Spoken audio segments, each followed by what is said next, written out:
Good evening sir, সবাইকে good evening. যে আমাদের হিমাচল ট্যুর, সিমলা মানালি ট্যুর যেটা চলছে 5 রাত্রি 6 দিনের, তা আজকে পঞ্চম দিনে দাঁড়িয়ে আমরা মানালিতে আছি, হোটেল মানালি টপে। তো আমি জানতে চাইবো যে আমাদের এই 5 রাত্রির জার্নিটাতে ওভারঅল হোটেলের লোকেশন এবং খাওয়া দাওয়ার, স্টাফ বিহেভ এবং যিনি ম্যানেজার হিসেবে ছিল তাদের ম্যানেজমেন্ট এবং সাইট সিন যা যা দেখলেন, আপনার কেমন লাগলো জিনিসটা বলে।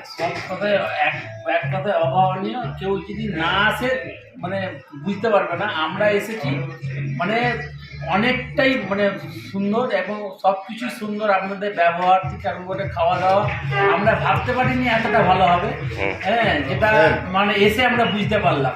আচ্ছা, যেটা আমরা ভাবতে পারিনি সেটা এখন এসে যেটা ভেবেছি, যেটা আমরা অন্য কাউকে বলবো যে এখানে এইভাবে যে এনাদের সাথে এলে যে এই ব্যবহারটা পাবেন এবং এই এত সুন্দর আয়োজন, সব কিছু এক কথায় খুবই খুব ভালো।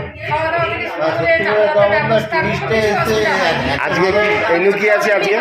আজকে মেনু আছে পোলাও, খাসি মাংস আর আছে স্যালাড। খুব সুন্দর আয়োজন আপনাদের, ঠিক আছে? মানে কারোর যদি কোনো প্রবলেম হয় ওনারা সব কিছুই দেখছেন, কোনো অসুবিধা নেই। কোন ট্রাভেল এজেন্সি দিয়ে এসেছেন আপনারা? আমরা হানিমুন ট্রাভেলস মেদিনীপুর থেকে এসেছি। আপনারা সবাই আসবেন। আচ্ছা, ঠিক আছে। মেনি মেনি থ্যাঙ্কস সবাইকে দাদা।